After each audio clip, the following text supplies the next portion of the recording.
Prajem všetkým vám. Znovu sme tu a znovu je aj téma s nami, ktorú budeme preberať dnes.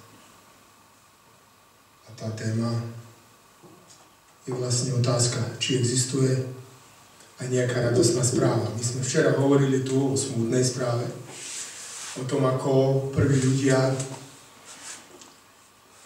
urobili také zlé rozhodnutie, jednoducho boli zmanipulovaní a žiaľ aj dnes mnohí ľudia sú obeťou manipulácie a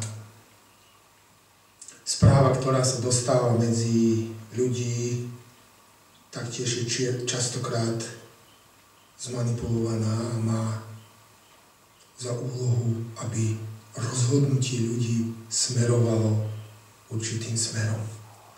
A preto je veľmi dôležité dávať si pozor na každú informáciu, ktorú príjmame, lebo tie informácie nás môžu odviesť zlým smerom.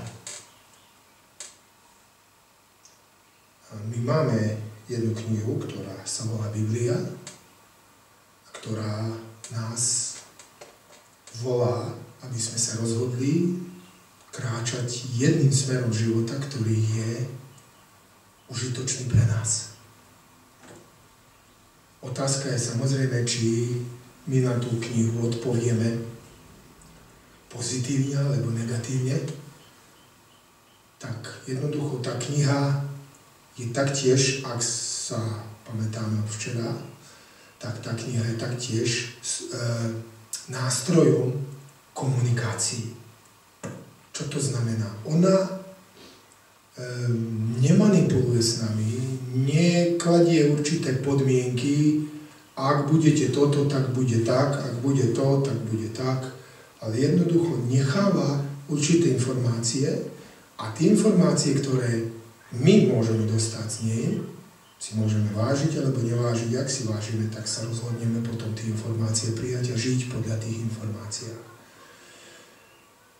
Samozrejme, že toto nie je jediná kniha, ktorá volá ľudí kráčať nejakou cestou, ale otázka,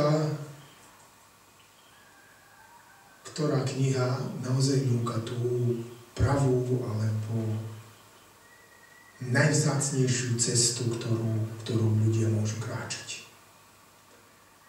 Toto je jediná kniha, ktorá núka život spolu s Bohom. Rôzne knihy vám núkajú systém, aby ste žili a sami boli sebe Bohom. Aby ste žili sami, boli úspešní, robili, čo chcete, mali veľa toho, ale žiaľ, ani jedna kniha vám nehovorí, že existuje možnosť žiť s Bohom. A keď človek žije s Bohom, to znamená, že žije večne. Všetky knihy núkajú život bez Boha. Toto je jediná kniha, ktorá núka život s Bohom. Samozrejme, že ak znovu si pripomenieme tú prednášku včera, my vieme, že Adam a Eva sa rozhodli žiť ako? Bez Boha. A preto, keď ich Boh hľadal, Adam a Eva sa skryli. A dnes, žiaľ, veľká väčšina ľudí sa taktiež skrýva, boja sa Boha, majú strach a utekajú od Boha a nechcú sa stretnúť s ním. Preto aj mojou výzvou je, aby sme sa rozhodli kráčať s Bohom, aby sme sa stretli s ním, lebo to nám môže doniesť len výhodu. Náš život môže skvalitniť. No tak aj dnes sa pomodlíme a poprosím by som všetkých nás, aby sme povstali a pomodlili sa.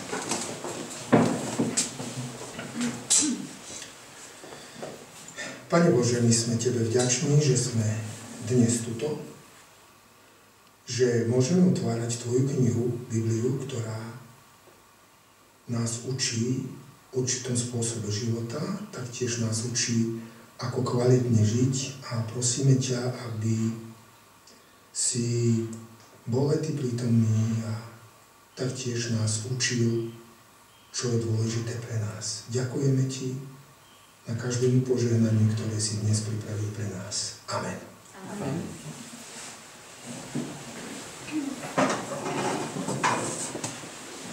Ak môžem len znovu opakovať aj to včera, povedali sme si, že jedno zasľúbenie Boh dal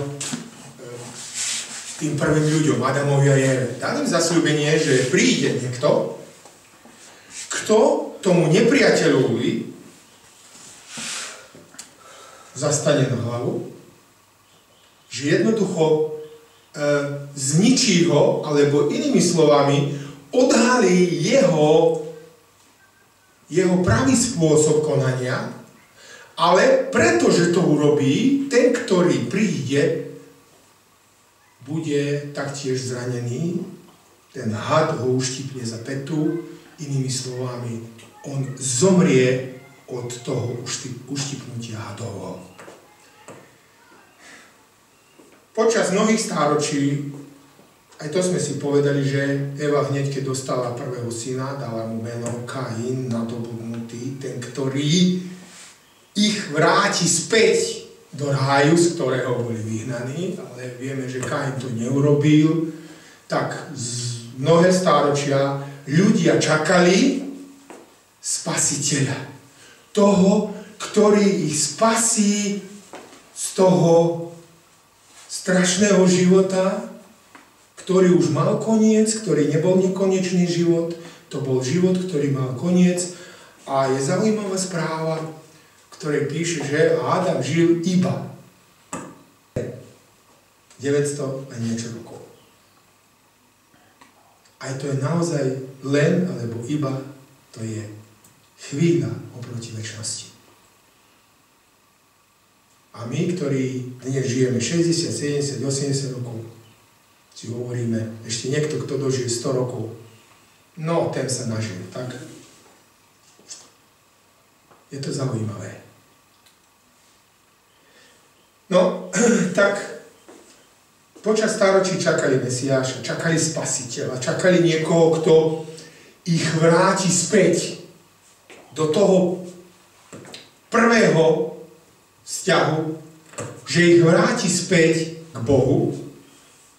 A je zaujímavé, že mnohí ľudia, ktorí žili počas tých stáročí, mali aj určitú správu alebo výzvu ľuďom, aby sa vrátili späť, aby sa pripravili na záchranu alebo na ochranu, akokoľvek to poviem. Je zaujímavé, že už na samom počiatku písma svätého Biblii máme jedného človeka, ktorý sa volal Noach alebo Noé,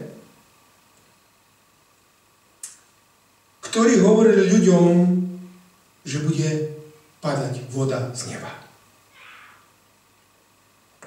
Ak čítate Bibliu, tak zistíte, že voda nepadala z neba. Nepršalo. Ale rosa natápala zem. Ak si pamätáte ešte tú predchádzajúcu prednášku, ktorú sme mali, povedali sme si, že bola určitá obloha a bola voda nad oblohou a voda pod oblohou. Bol vzduch a nad tým vzduchom bola voda.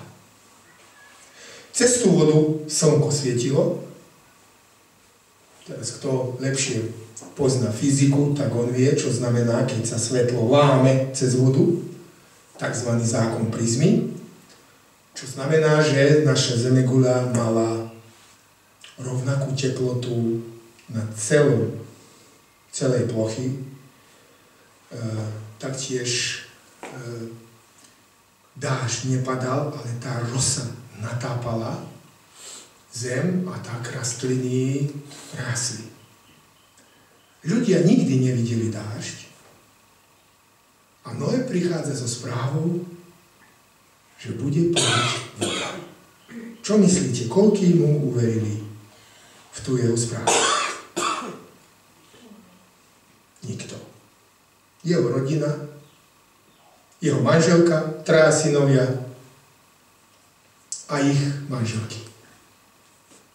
Veľké množstvo ľudí dostali správu, že majú možnosť záchrany, ak čo?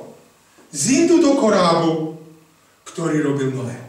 Mohli sa zúčastniť na tom korábe, mohli spolu s ním sa pripravovať na čo? Na spasenie. A pozrime, tá správa, ktorú im Noé dal, by im umožnila čo? Aby ich tá voda nepotopila. Ako čo je Adam a Eva? To sme si povedali. Nikdy nevideli smrť. A mali 2 informácie. Istotne zomriete, ak budete jesť. Nepriateľ povedal, istotne nezomriete. A rozhodli sa čo? Posluchnúť túto druhú informáciu, že istotne nezomrú. Taktiež aj pri tejto informácii, ktorú Noé doniesol ako Boží posol, že je zlo také veľké na zemi, že jednoducho Boh musí zareagovať, aby to zlo zastálo, aby úplne nezničilo zem. Ľudia povedali, nikdy nepršalo a ani pršať nebude. Žiadna voda nespadne na nás. Zaujímavé je, že Noé urobil koráb, zišiel do korábu, on a jeho rodina. Dvere na korábe sa zatvorili a správa v Biblii nám hovorí, že 7 dní sa nič nedialo. Noé a jeho rodina boli v korábe, všetci ostatní boli mimo korábu. Dvere boli zatvorené, Biblia hovorí, že anjel zatvoril dvere. A je zaujímavé, ešte nepršalo, ale viac nikto nemohol čo? Zísť do korábu, ani nikto výjsť. Keď začalo pršať, čo myslíte, čo robili ľudia, ktorí boli vonku? Chceli sa dostať do korábu. Ale už bolo čo? Neskôr. Je zaujímavé, že po Noáchovi máme taktiež iný príbeh. Známe mestá, ktoré všetci ľudia bane raz v živote počuli. O tých 2 mestách, bolo ich 5, ale spomenieme 2 mestá, Sodom a Gomora, naž boli tam Sebojim, Dásaj a Dána. 5 miest, v ktorých bola nemravnosť naozaj veľká. Prišli anjeli vidieť, či je to naozaj také strašné, videli, že je strašné, a povedali jednému človekovi, ktorý sa volal Lot, tieto mestá budú zničené pre svoju nemravnosť, ale necháme ešte čas, aby si oznámil, alebo nechal správu ľuďom, že existuje možnosť čoho? Spasenia. Aká bola možnosť? Výjsť von, neobracať sa, neotáčať sa späť a odísť preč. Koľko ľudí odišlo z týchto miest? Lot, jeho manželka a 2 dcery s tým, že manželka na ceste nevydržala. Otočila sa späť. Žiaľ, zostala ako kameň. Skamenila sa, ako čo aj všetky tieto mestá zhoreli a sa zmenili na kameň. Tak vidíme, Noé mal určitú správu, ľudia neposlúchli. Lot mal určitú správu, ľudia neposlúchli.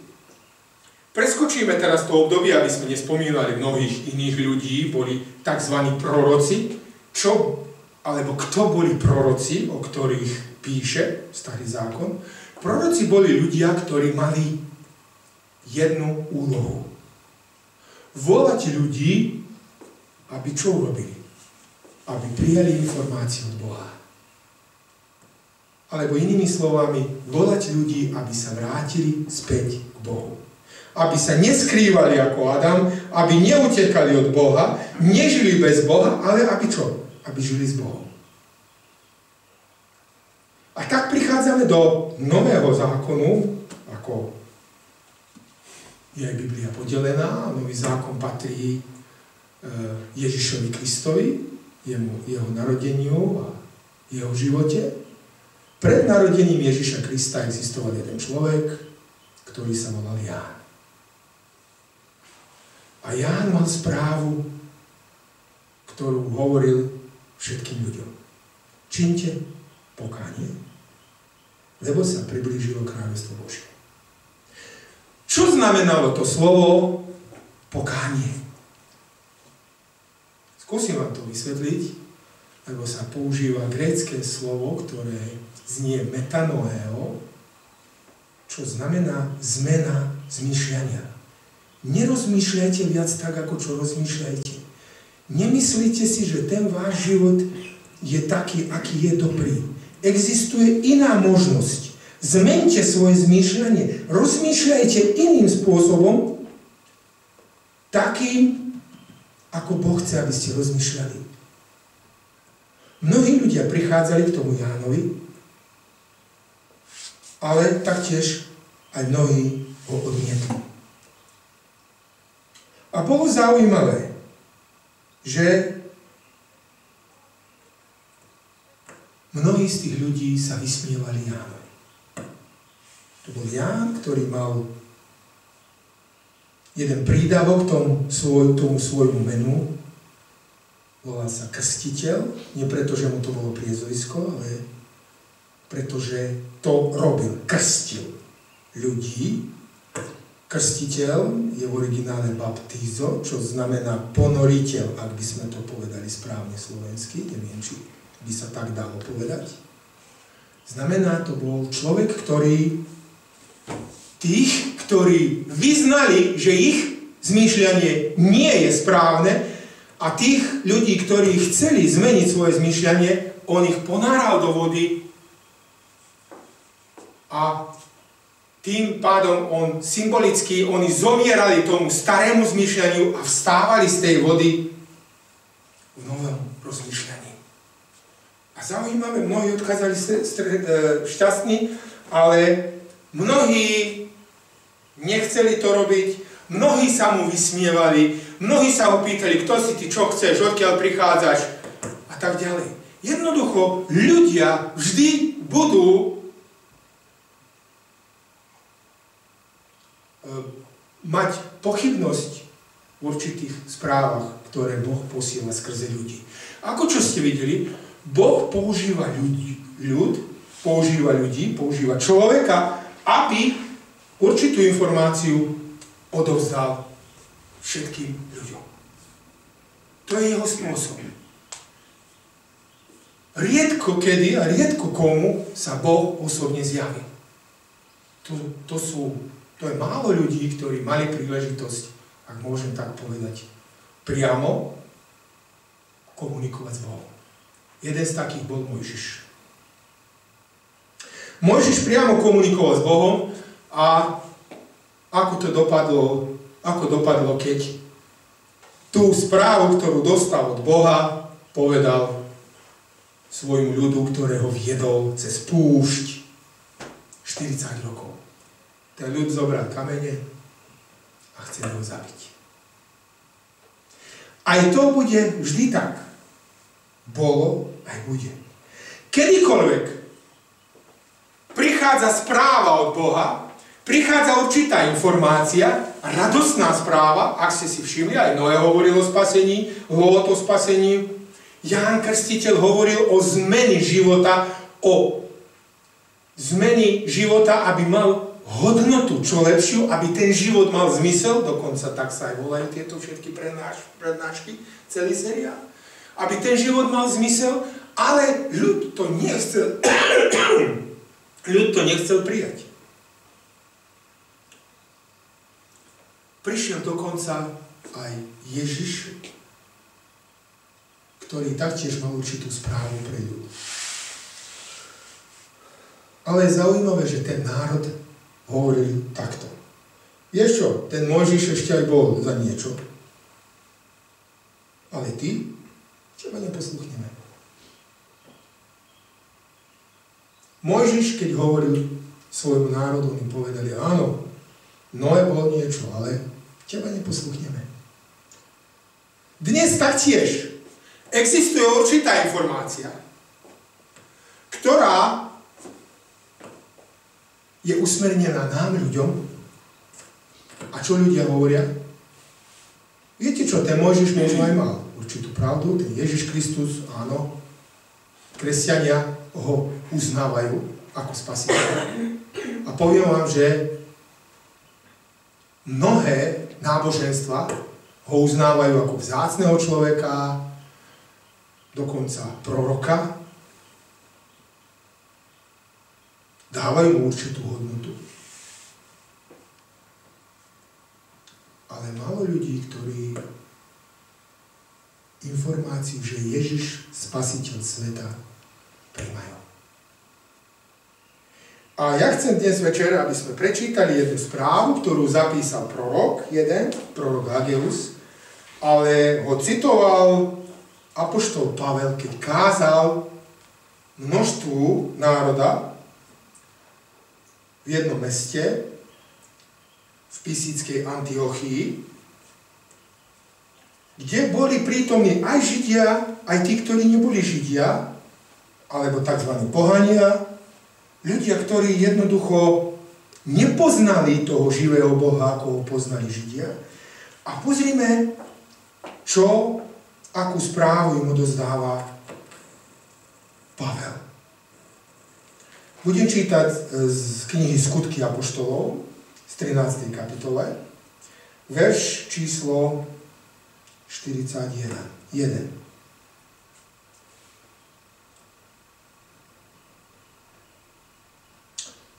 Vidzte, vy pohrdáči, divte sa a zmiznite, lebo ako mám dielo za vašich dní, dielo, ktorému neuveríte, keby vám niekto rozprával o ňom. Zaujímavé. Čo Pavel hovorí? Boh činí určité dielo, ktorému my ľudia čo? Neuveríme? Tak. A to dielo bude konané práve za našich dní.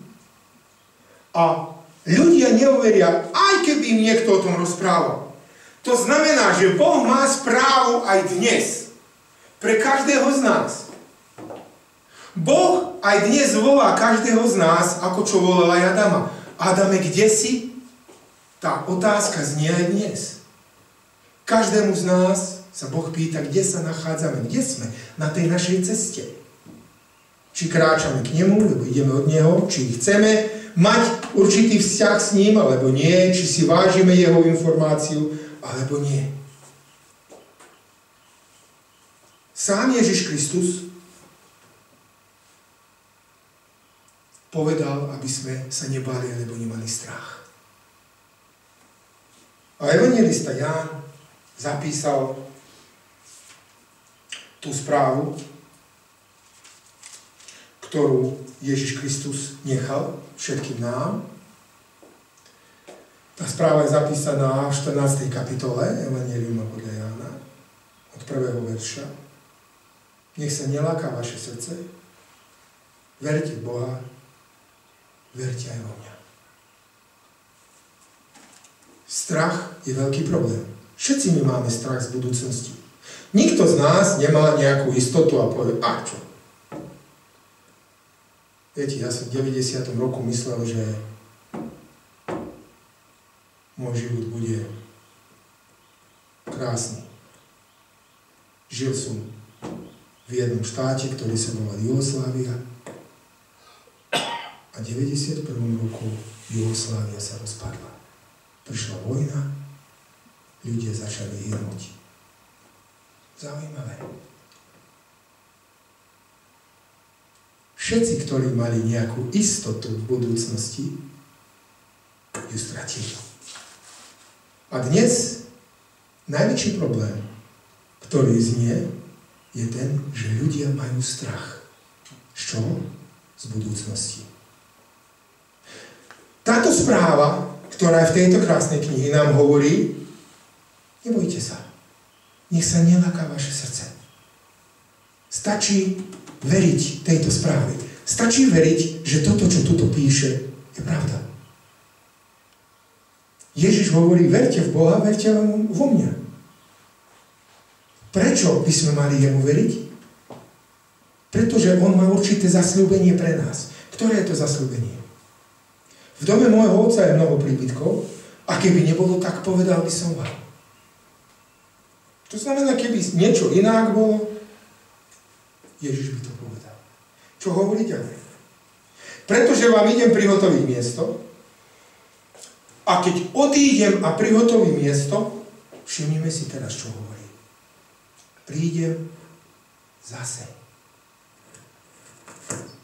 Ježiš bol na zemi, mal určitú službu, ktorá sa skončila ukrižovaním. On zomrel na kríži, ale písmo nám hovorí, že tretí deň stál. A keď stál, čo urobil? Odišiel hore? Čo? Pripraviť miesto. A keď pripraví miesto, čo urobí? Znovu sa vráti. Zaujímavé. Zaujímavé zasľúbenie, ktorému ty a ja čo? Môžeme len veriť. Dôkaz nejaký máme? OK. Ľudia, ktorí žili v Ježišovom dobe, vedeli, kde bol pochovaný, mohli odísť na ten hrob, vidieť, že je hrob prázdny. Niektorí z nich sa aj stretli s Ježišom, ktorý stál z mŕtvych. OK, ale ty a ja sme sa nestretli s Ježišom nikdy. Máme len čo? Len jeho zasľúbenie. Čo môžeme urobiť s tým zasľúbením? Veriť mu? Alebo povedať, že je to hlúposť.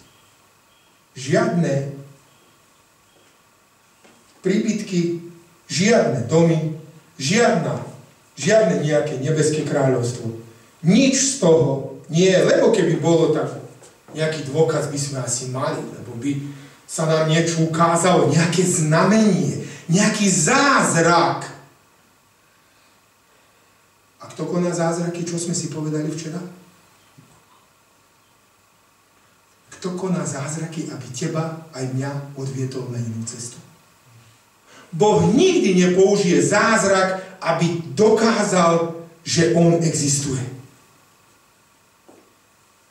Boh jediný dôkaz svojej existencii, jeden z dôkazov, ak môžeme tak povedať, lebo ich je viac, ale jeden najdôležitejší dôkaz, ktorý my máme, je táto kniha.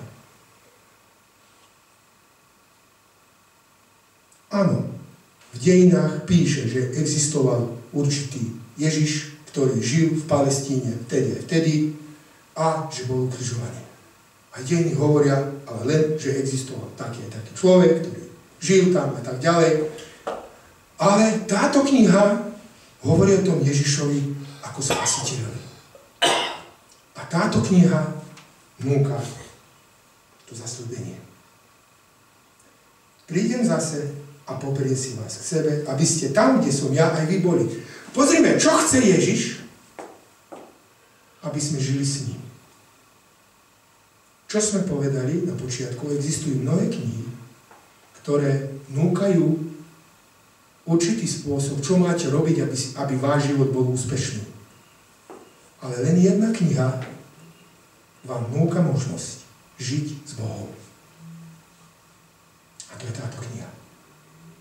Aby ste boli tam, kde som ja. To je zasľúbenie z tejto knihy. Tak, na základe tohoto veršu, alebo tohto odkazu, ktoré je to dielo, ktoré Boh koná, a keby vám niekto o tom aj rozprával, mnohí by neuverili. Pripravovanie príbytkov. Boh pripravuje miesto, v ktorom môžeme bývať ty a ja. Noé robil koráb. Čo bolo s tým korábom? Zišli do ňoho ľudia. Koľky? 100 000? Milión? Miliarda? Nie, 8. Predpoklad je, že niekoľko miliárd ľudí žilo vtedy. Niekto im bránil? Zakazoval? Nie. Nechceli. Počas všetkých stáročí proroci volali ľudí, aby sa vrátili Bohu. Im niekto bránil? Nie. Čo sa stalo? Ľudia sa rozhodli, že sa nevrátia Bohu. Prišiel Ježiš. Zaujímavé, ten evanjelista Ján v 1. kapitole hovorí, že ten Ježiš prišiel k svojim, prišiel k ľuďom. A tí ľudia ho neprijali. Tak je to aj dnes so správou. Radosnou správou, ktorú nám núka táto kniha. Táto kniha nám núka radosnú správu a mnohí tú správu nechcú počuť. A nechcú ani žiť podľa túžby alebo podľa návrhu tejto knihy. Prečítame si pár vied, ktoré nám pomôžu, aby sme pochopili, o čo vlastne ide.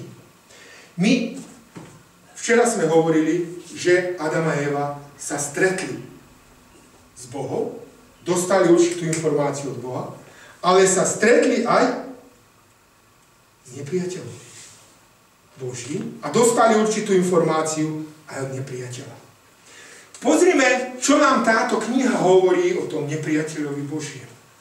Apoštol Peter to zapísal v svojom prvom liste, alebo prvej epištole, v 5. kapitole, to je verš číslo 8.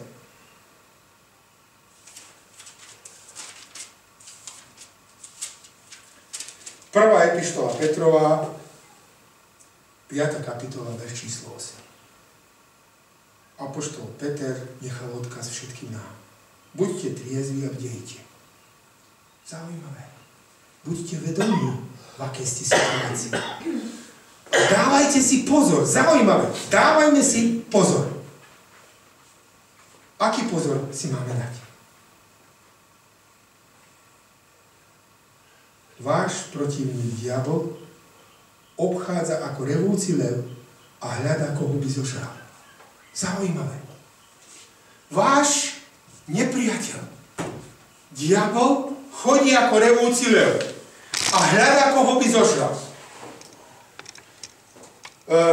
Ja neviem, či slovenský sa volá basna, keď sú zvieratá, keď zvieratá majú schopnosti ako ľudia, rozprávky.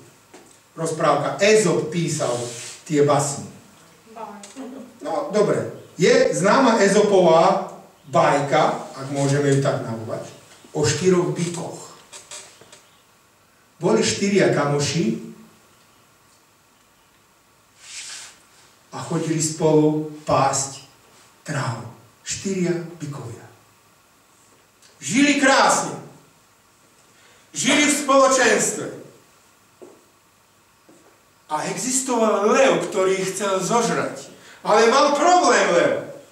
Lebo oni 4 boli spolu. A lev, ako zaútočil na jedného, tí 3 s rohami hneď odurili leva. Neexistovala možnosť, aby ich lev zožral. Viete, ako rozprávka alebo bajka končí? Alebo ako pokračuje? Lev čakal moment, aby jeden z tých bíkov zostal, zameškal. A potom mu povedal, ps, ps, hej, vieš čo je nové? A bík mu hovorí, bež ďalej. Vieš čo tí 3 hovoria teraz o tebe? Čo chceš odo mňa? Vieš čo hovoria, že si najhorší, že si hlupák. A pozri, ešte sa aj smejú. Čo robil lev? Čo urobil had? Éva bola sama. Oddelená od koho? Od manžela a taktiež aj od Boha. Čo urobil had? Zmanipuloval Evu. Čo robil lev s týmto bykom? Zmanipuloval. Byko odrazu začal hľadiť na tých troch ako na svojich nepriateľov. Začali sa hádať. Taká hádka bola, že každý z nich odišiel na svoju stranu. Čo urobil potom lev? Jedného po jedného ich zožral. Tak vidíme, že Biblia nás volá. Písmo sväté nás volá, aby sme bdeli, aby sme strážili, aby sme si dávali pozor. A aby sme si vážili čo? Zasľúbenie, že Ježiš príde. Otázka je, kedy príde. No tak, na tú otázku vám dám odpoveď. Evanjelium podľa Matúša v 24. kapitole nám dá odpoveď, kedy príde Ježiš Kristus. Evanjelium podľa Matúša, 24. kapitola. Aj tá 24. kapitola Evanjeliuma podľa Matúša má podobné slova ako apoštol Peter.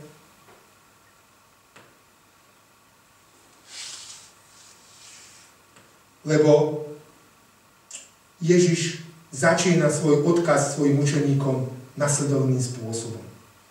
Hľadte, aby vás niekto nezviedol. Zaujímavé. Ježiš hovorí, že bude veľa informácií, že budeme dostávať veľa informácií vo svete, v našom živote, ale že tie informácie častokrát budú aké?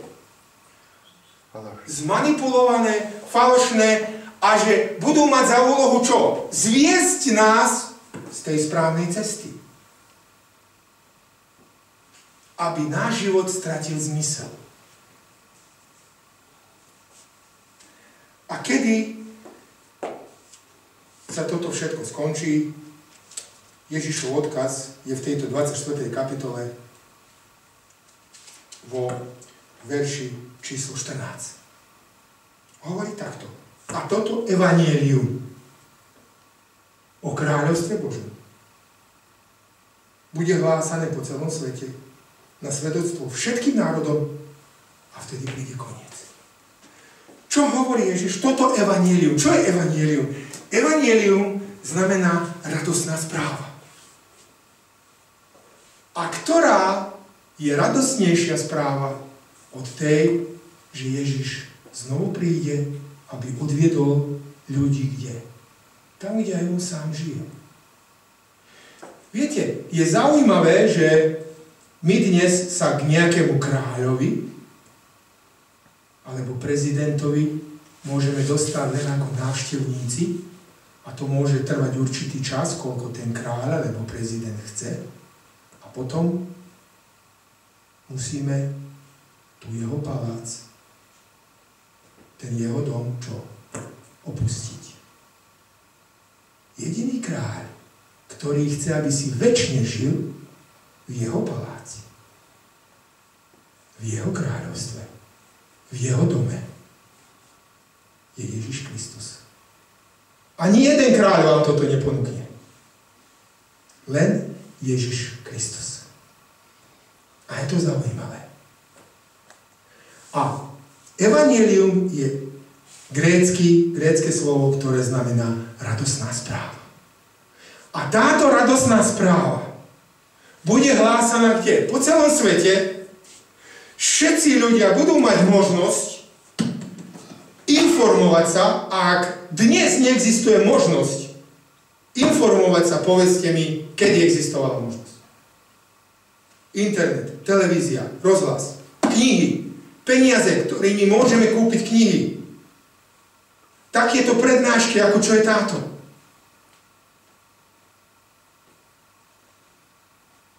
A čo hovorí? Táto radosná správa bude zvestovaná komu?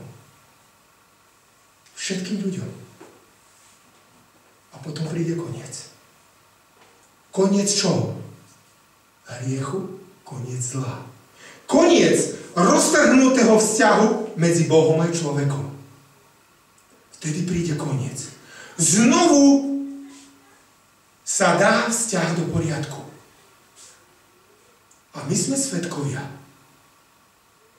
že toto evanjelium sa dnes koná aj vo Filekoch. To je jedno, že sme tuto 10-20 ľudí. To je jedno. Evanjelium sa koná. Je ostatným zákaz, aby tuto prišli? Pozvánky boli odovzdané len vám? Boli zavolaní všetci. Ako čo do Noáchovho korábu mnohí nechceli zísť, tak aj dnes mnohí ľudia, aj keby niekto hovoril o Ježišovom príchode, neuveria. Mojou túžbou je, aby sme túto informáciu prijali s radosťou. Lebo to je radostná správa. Ježiš prichádza. A chce, aby sme ty a ja žili s ním v jeho kráľovstve. V kráľovstve jeho a jeho otca. Chce, aby sme žili v príbytku, ktorý nám on pripraví sám. Čo urobíme ty a ja? Rozhodneme sa žiť v tom kráľovstve? Alebo sa rozhodneme žiť v tomto svojom kráľovstve a zostať žiť takým životom, akým žijeme? Mnohí si myslia, že ich život má zmysel. Ale táto Biblia hovorí, že život bez Boha nemá zmysel. Lebo sa jedného dňa skončí. Či bol bohatý, chudobný, zdravý, chorý, jedného dňa je hotovo. Ale táto kniha nám hovorí, že existuje aj iná možnosť. Žiť spolu s kráľom.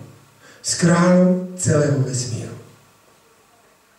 Ako odpovieme na toto zasľúbenie? To je otázka, na ktorú každý z nás si povie sám. Nech vás Pán Boh požehná vo vašom rozhodnutí. Amen.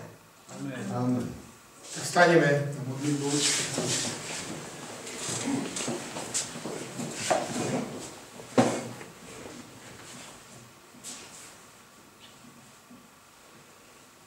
Pane Bože, my Ti ďakujeme na Tvojemu zasľúbeniu, na večnému životu, ktorý nám núkaš.